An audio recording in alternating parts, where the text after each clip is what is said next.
আমাদের শিশুদের নৃত্য পরিবেশনা থাকবে, ক্ষুদে বিজ্ঞানীদের উদ্ভাবনী স্টল থাকবে, ঢাকার উপর রচিত বিভিন্ন অনেকে বই লিখেছেন সেটার একটা প্রদর্শনী থাকবে, ঢাকার বিখ্যাত খাবারের স্টল সেখানে থাকবে এবং সেখানে মাননীয় প্রধানমন্ত্রী বৃক্ষরোপণ করবেন।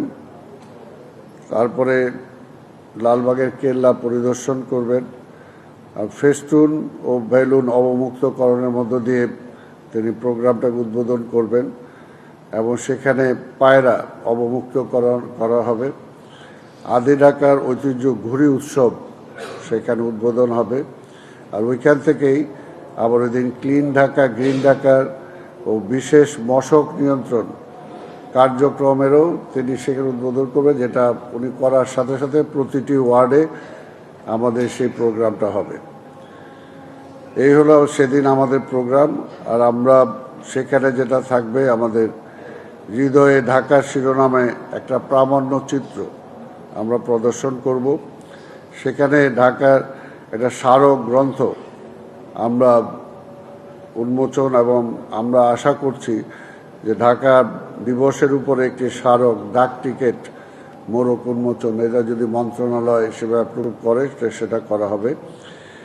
এবং এই প্রোগ্রামগুলো হয়ে যাওয়ার পরে আমরা বিরতি দেব, তারপরে আমরা একটা লাইট অ্যান্ড সাউন্ড শো ও সাংস্কৃতিক অনুষ্ঠান দিয়ে আমরা প্রোগ্রামটাকে শেষ করার জন্য আমরা চেষ্টা করব।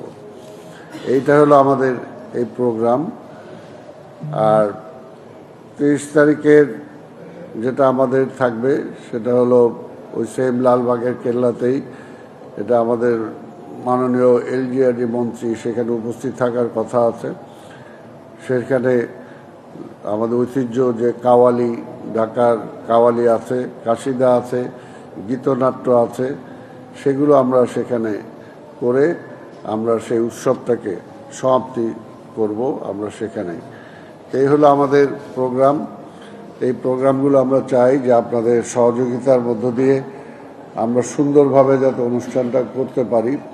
এবং আমি যেটা প্রথমেই বলেছি যে আমাদের ঢাকার ঐতিহ্য, ঢাকার কৃষ্টিটাকে যাতে আবার জাগরুক করতে পারি। কারণ যে পর্যন্ত দেখেন এই যে আমরা চেষ্টা করছি ঢাকাটাকে পরিচ্ছন্ন ঢাকা করার জন্য, সুন্দর ঢাকা করার জন্য, আবর্জনা মুক্ত ঢাকা করার জন্য, কিন্তু এটা তো ঠিক যে এই ঢাকা হলো একটা কসমোপলিটন সিটি।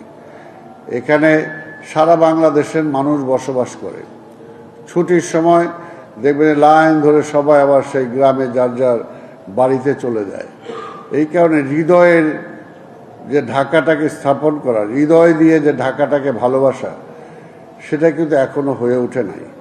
সবাই এটাকে বাসা হিসাবে এখানে দেখে আর বাড়ি হিসাবে মনে করে নিজের বাড়িটাকে, কিন্তু যতক্ষণ পর্যন্ত এই ঢাকা